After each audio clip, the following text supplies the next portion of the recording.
Hi hello नमस्कार. आपल्या YouTube चॅनलमध्ये तुमचं स्वागत आहे. तर आपल्याकडे 2 दिवस खूप असा पाऊस पडलेला आहे आणि नवरात्र चालू आहे. नॉनव्हेज वगैरे सर्व काही बंद आहे आपल्याकडं. तर आज तोंडाला खूप अशी हसळ आलेली आहे. काय स्पेशल बनायचे ते. तर चला घरी जाऊन आता मी ब्लाऊजची कटिंग करून घरी जाणार आहे आणि घरी गेल्यानंतर मला बनवायचे आहे. गावावरून आणलेला आहे मावा आणि माव्यापासून बनवायचे आहे काळा जामून. तर घरी जाऊन खूप अशी तयारी करायला लागणार आहे. पण घरी नाईटला ब्लाऊज पण आपल्याला कम्प्लीट करायचे आहे. तर चला बघूया कशा प्रकारे बनवायचे आहेत ते काळे जामून. तर काळा जामून बनवण्यासाठी आपण पहिले पाक तयार करूया. तर त्यासाठी मी घातलेले आहे 2 वाटी साखर आणि त्याच वाटीने मोजून घालणार आहे 2 वाटी पाणी. तर अशा प्रकारे पाक करून घ्यायचा आहे आणि गॅस ऑन करायचा आहे. त्यानंतर आपल्याला आता पाक व्यवस्थित उकळू द्यायचा आहे आणि त्यामध्ये मी फ्लेवरसाठी घेतलेले आहे 4 ते 5 विलायची. ती मी सोलून पातेल्यामध्ये घालणार आहे. त्याच्यामुळे फ्लेवर खूप छान येतो इलायचीमुळे. तर आता आपल्या चाशणीला म्हणजे पाकाला उकळी यायला लागलेले आहे. तर हे बघा अशा प्रकारे छानपैकी उकळी आलेली आहे.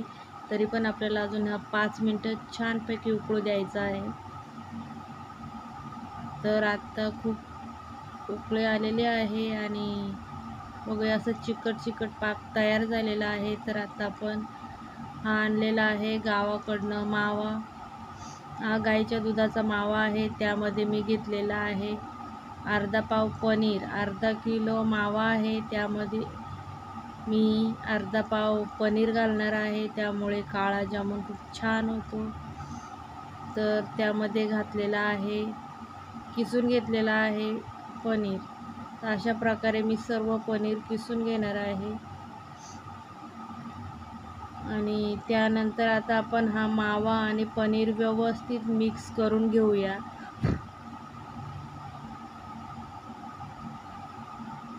छानपैकी मळून घ्यायचं आहे.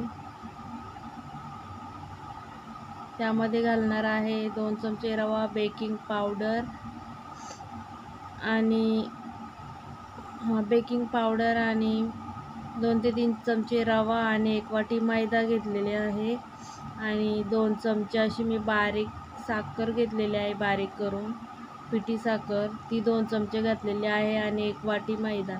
आता हे सर्व जिन्नस मी व्यवस्थित मळून घेणार आहे. तर हे बघा अशा प्रकारे मी खूप छानपैकी मळून घेतलेलं आहे आणि आता ताटीला तेल लावून परत मी व्यवस्थित मळणार आहे. जेवढा हा खवा आणि मैदा व्यवस्थित मळून घेतला ना की तेवढ्या काळे जामून खूप छान होतात. आणि साखर मी यासाठी घातलेली आहे की ते पिठामध्ये कॅरेमलाइज झालं ना की त्यानंतर त्याला कलर पण खूप छान येतो आणि चव पण खूप छान येते. त्याच्यामुळे काळा जामून बनवण्यासाठी पिठी साखर 2 चमचे नक्की घाला. तर हे बघा अशा प्रकारे आपलं पीठ मळून झालेलं आहे आणि आता 5 ते 10 मिनटं आपण ठेवलेलं होतं साईडला. आणि त्यानंतर आता आपण तेल पण ठेवलेलं आहे कढईमध्ये तापायला. तर आता आपण याचे छोटे छोटे गुलाबजामसारखे गोळे करून घेणार आहोत.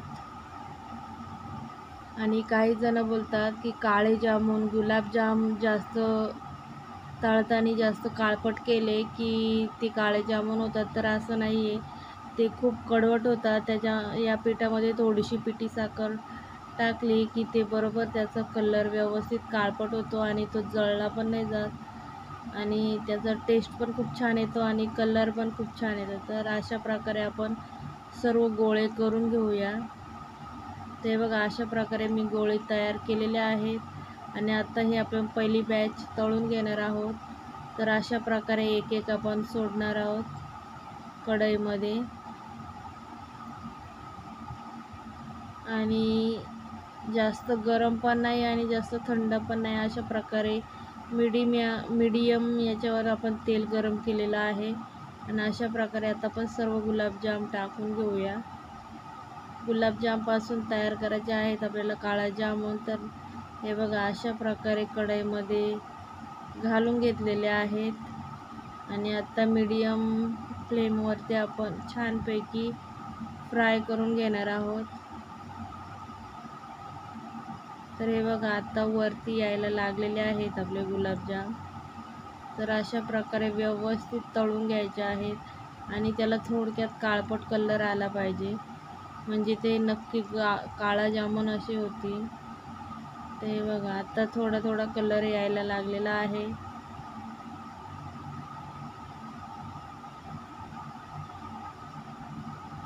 वेळ लागतो पण टेस्ट पण लागते. ते बघा अर्धवट आपला कलर तयार आहे.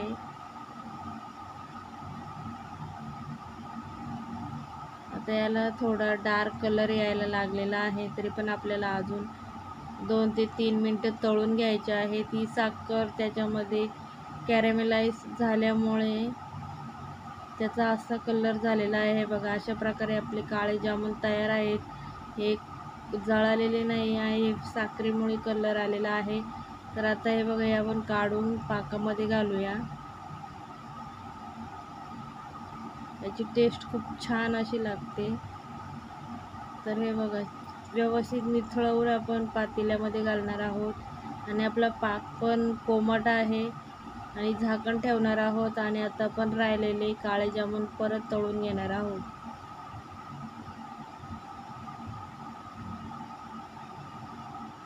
तर आता हे तळत आहे तोपर्यंत आपण दुसरे काळे जामून बघूया. हे बघा आता थोडे थोडे मुरत आलेले आहेत आणि इकडे तळायचं काम चालू आहे. हे आपले काळे जामून पाकातून काढलेले आहेत. आणि व्हिडिओ आवडल्यास लाईक करा, कमेंट करा. बाय.